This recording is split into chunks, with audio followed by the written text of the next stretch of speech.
Welcome back to the Locked On Oilers podcast. And what a game for the Edmonton Oilers last night in game two as they even up the series at one. On today's episode, we are going to get into the secondary scoring. Plus, I told you so. Another Oiler that gets onto the goal sheet last night and who is having a massive series. Plus, which Edmonton Oilers getting back to his former playoff self? All that and more on today's episode of Locked On Oilers. Your Locked On Oilers, your daily podcast on the Edmonton Oilers. Part of the Locked On Podcast Network, your team every day. Yes, welcome back to Locked On Oilers podcast. I am your host, Brett Holden. And what a game last night for the Edmonton Oilers. We are going to get into the good, the bad, and the ugly from last night. Plus, we are also going to get into that secondary scoring that the Edmonton Oilers have got from their other players, obviously not named Connor McDavid or Leon Draisaitl. Plus, it looks like one former Oiler and fan favorite is back into his former self, and Oilers fans cannot love it more. We will get into that and so much more on today's episode of Locked On Oilers. Thank you so much for making Locked On Oilers your first listen every day. We are free and available wherever you find your podcast, and we are going to start with the good, the bad, and the ugly from game two. And well, after game one, the good and the bad and the ugly looks very different from the Oilers' perspective. As let's start off with the good, and the good was Evander Kane, especially in that third period. Obviously, we'll get a lot more into the secondary scoring from game two alongside in this series or along in this game from this game in this episode, excuse me. But yes, let's take a look at Evander Kane. Obviously, the two goals in the third period that really boosted the Oilers and the early third period goal as well that went into it was kind of a jumpy odd goal that went into the net there, but Evander Kane gets credit. Let's give credit where credit is due. Great forecheck ends up into the back of the Kings net, and that's exactly what the Oilers need to do: cause errors, force the puck into bad areas for the Kings, and the puck will eventually go in. Two goals in the third period for him and an assist on Jesse Puljujarvi's goal. That is great news for the Oilers, and that is another player that we will be getting to in a little bit later on in today's episode. Plus, Evander Kane really imposed himself physically. 4 hits for Evander Kane last night, as a lot of the chatter was around the Oilers' physicality against the LA Kings. As we've talked about a lot with the Oilers over the past couple of weeks, that physicality is something that the LA Kings, that may drain out the LA Kings throughout the series and may not look good for them heading into the next couple of games, especially coming back to Edmonton for game 5 and possibly to LA for game 6 in a longer series. Let's get to the bad of last night in game 2, and we're going to go with one specific play, and that was the Connor McDavid hit on Mikey Anderson in the first period. I don't know what it is about Connor McDavid. I don't know if it's just coincidence or just keeps happening, but another massive hit from behind by Connor McDavid on Mikey Anderson, and as kind of the first one was against Adrian Kempe for the Kings. It seemed like Anderson kind of did turn into it as Kempe turned into the one earlier in the season. Thankfully for the Oilers and Oilers fans, this one wasn't a 5-minute major, and it didn't exactly end up costing him the game, but that did start to set the tone for the Oilers for the rest of the game. You see your leader, you see your 123 point getter go out there and start banging bodies, creating energy, and that went down the entire lineup as the Oilers. eventually got back into the third period, second period, and Connor McDavid makes another big hit. Ryan Nugent-Hopkins makes another big hit. Zach Kassian makes a bunch of big hits. Evander Kane makes a bunch of big hits. Darnell Nurse, and the puck starts to get rolling. The puck starts to get loose into the off the boards into loose areas, and the Oilers ended up grabbing those pucks and turning the puck into a back check, into a forecheck, into that paycheck, and they ended up cashing it in a bunch last night. Something we have hammered on over the last couple of days, from that back check to the forecheck and scoring those goals. And from that back check, from that physicality, the Oilers got those goals, and a lot of that had to do with McDavid's physicality stemming from that hit from Mikey Anderson. So while the hit was bad, the Oilers ended up turning it into good. Now let's get into the ugly. And last night, the ugly was the officiating. Yes. The ugly was the officiating. I need to sit here and say that we are in the playoffs. This isn't game 56 of the regular season, just getting out of the All-Star break where everybody's just getting home from Cancun. This is the playoffs. This is where players go hard into the boards, players go hard into scrums, players get sticks into hands, and it gets a little naughty sometimes. That happens. That's hockey. That's playoff hockey. And the fact that in the second period, over the first 6 minutes, that there were 3 power plays back to back to back, there was so much chatter about the Oilers not being able to play Jesse Puljujärvi, which he eventually ends up playing on the first line for the Oilers, so he can get those extra minutes. But that's not what this game is about. That is not what playoff hockey is about. The officiating needs to stay out of the game. The Oilers got numerous power plays, and I'm not just talking about the Oilers penalties. I'm talking about the Kings penalties, the penalties in total. You can't just start handing out penalties and making sure that you're getting your feet into this game. You gotta let the Edmonton Oilers and the LA Kings play this series out. There were too many penalties, as we saw in game one, even as 50 seconds into the game, the officials impose themselves into game one and into game two. And again, this is playoffs. Why are we getting into such an important game? Let the players play this game out. Let the players and the teams decide this series, not the officials. And this is not only in the Oilers series.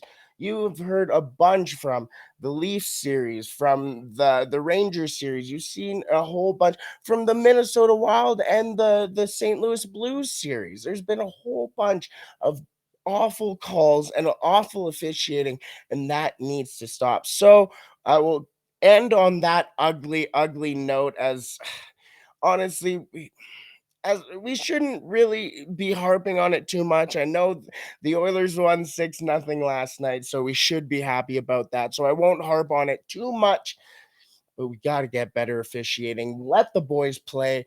Let's get playoff hockey back in NHL arenas. All right, that was the good, the bad, and the ugly from last night. Another positive for the Oilers was the secondary scoring, and an Oiler that I told you would get into the lineup, get onto the score sheet, has gotten onto the score sheet, and a couple times. So we shall get into that in just a second. But first, our next partner has a product that I use literally every day. I started taking AG1 because I wanted better gut health. It optimizes my immune system, and I just wanted a supplement that actually tasted good. And that's exactly what I get with Athletic Greens. So what is Athletic Greens?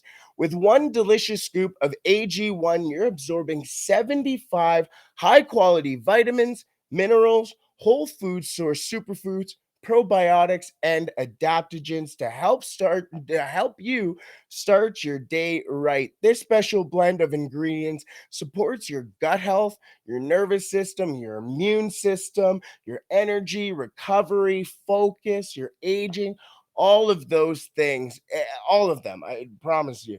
I've sent them over down to my parents, and I've been getting text messages saying, like, thank you for actually getting us into these. My parents keep taking all these pills to help them stay healthy. And just with Athletic Greens, you don't need all those pills. You just need one scoop. Plus, it is lifestyle friendly, whether you eat keto, paleo, vegan, dairy free, gluten free. It is available for everybody. It contains less than 1 gram of sugar with no GMOs, no nasty chemicals or artificial anything, while still tasting good. That is exactly what you're looking for. You don't need that green, gross powder. It costs you less than $3 a day, so you are investing in your health, and it is cheaper than that cold brew habit. Get that cold brew out of your hand in the morning. It is early. Get that Athletic Greens in your cup instead. It is recommended by professional athletes, and Athletic Greens has over 7,000 5-star reviews. Right now, it is time to reclaim your health and arm your immune system with convenient daily nutrition. It's just one scoop in a cup of water every day. That's it. That is it. No need for all of those pills, a million different pills and supplements to look out for your health. To make it easy, Athletic Greens is going to give you a free 1 year supply of immune supporting vitamin D and 5 free travel packs with your first purchase. All you have to do is visit athleticgreens.com/NHL network. Again, athleticgreens.com/NHL network to take ownership of your health and pick up the ultimate daily nutritional insurance. Let's head over to that secondary scoring as I get my notes and my board from last night. Oh, Leon Draisaitl started the scoring in game 2, and after that, everybody else decided to chip in. Connor McDavid didn't get a goal in game 1, or in game 2, rather. He did get 2 assists as he set up uh, as we can very happily say, yes, a RV for his first power or playoff goal of the season so far. As yes, RV has been a guy who's been hammered on in the media over the last couple of weeks. I don't get it. I am not one of those perpetuators of it. Yes, Puljujärvi does so many important things for the Oilers, and thankfully he was rewarded for his help last night in game 2. And thank you for Connor McDavid for finding him backdoor and just giving him almost a freebie there. He needed that one, but it wasn't just Jesse Puljujärvi who got on the scoring list last night. Ryan McLeod, who has been a player that I have said to watch out for, had a massive game for the Oilers last night. A goal and an assist, got a bunch of playing time on the power play, and he really took advantage of that. A great tip in off Evan Bouchard's shot as the Oilers ended up extending their lead on that power play. And again, those are the type of guys, those are the type of plays that the Oilers need to get going to win this series. And I told you so. I told you Ryan McLeod will be one of those players to get on the score sheet to be an important player for the Oilers. He is so quick. He can dial the puck up from his end into the other end just as well as Connor McDavid can. He looks almost like Connor McDavid when he has the puck, and it is fun to watch Ryan McLeod play hockey. And last night, he got rewarded for his hard work and his great hockey skill and mind, and he put a terrific tip into the back of the net. And that's what the Oilers need. The Oilers can't have Leon Draisaitl and Connor McDavid consistently being the only ones to score. Last night, Leon Draisaitl matched his goal total from last season against the Winnipeg Jets in 4 games. He matched it in 2 last night. 2. Over 4 games last season, Leon Draisaitl was so overworked he could only get the puck into the net 2 times. And the Oilers didn't even win 1 game in the playoffs last year. Leon Draisaitl in 2 games has 2 goals, and the Oilers are 1-1 going into Los Angeles. The Oilers are getting that secondary scoring, and what happens when you get that secondary scoring? You win. Evan Bouchard, 2 assists. This man has played 2 NHL playoff games and has 3 points. Evan Bouchard is turning into exactly what we thought Evan Bouchard was going to turn into. Ah, I'm almost at a loss for words because Evan Bouchard and Ryan McLeod are 2 guys that you just sit there and you're like, oh, okay, these are great hockey players, but you needed them as for the Edmonton Oilers and the Oilers organization as a whole to produce. And now sitting here in 2022 after game 2 of the 2022 playoffs, they're out there doing it. They're out there producing. And it's fun to watch from the outsider's perspective because it's not just Connor McDavid. It's not just Leon Draisaitl. It's Ryan McLeod. It's Evan Bouchard. It's Evander Kane. It's Jesse Puljujärvi. Other than Leon Draisaitl, the other names on the score sheet were Evander Kane, Jesse Puljujärvi, and Ryan McLeod. That's exciting for the Oilers because you get to sit there and say, you know what, we can all do it. We don't just get to watch the Connor McDavid and Leon Draisaitl show. We can do it as well. We can go out there and prove that we are a full team, and the Edmonton Oilers are doing that. They did that against the Kings in game 2. They had splashes of it in game 1. It is now a matter of being able to bring it all together and being able to do it in game 3 against the LA Kings in LA and game 4 in LA. Those are going to be tough games, but those secondary scoring players are getting it done. Can the LA Kings prevent the Edmonton Oilers secondary scoring from producing even more? Philip Deneau and Anze Kopitar weren't as effective in game 2, and that has to be something scary for the LA Kings, especially considering now you have to go, well, we have to worry about Connor McDavid. We have to worry about Leon Draisaitl. We have to worry about Jesse Puljujärvi, Evander Kane. Darnell Nurse was a goal scorer for the Oilers, shorthanded, the first Oilers defenseman to score a shorthanded goal since the 1980s in the playoffs. This is a full team, and you saw it in game 2 last night. Can the Oilers keep it going? That will be the massive question for the Oilers as they head into game 3 and 4 in Los Angeles, and before game 5 as they come back to Edmonton for that as well. Plus, it seems like one former Oiler, or well, one current Oiler is getting into his former Oiler form and former playoff form. We will get into that in just a second, but first I want to tell you about one of our partners, BetOnline. BetOnline.net is your number one source for all your betting stats and sports info. Find all the latest sports development, league reviews, and news, including this year's NHL hockey playoffs, baby. Oh, it seemed like the Oilers' odds may be going down, but they are, with that win last night, they are heading back up. Plus, Major League Baseball as well is in full swing, so they have tons of lines, tons of bets for you to take a look at as well. Plus, this weekend's run and to the Roses for the Kentucky Derby.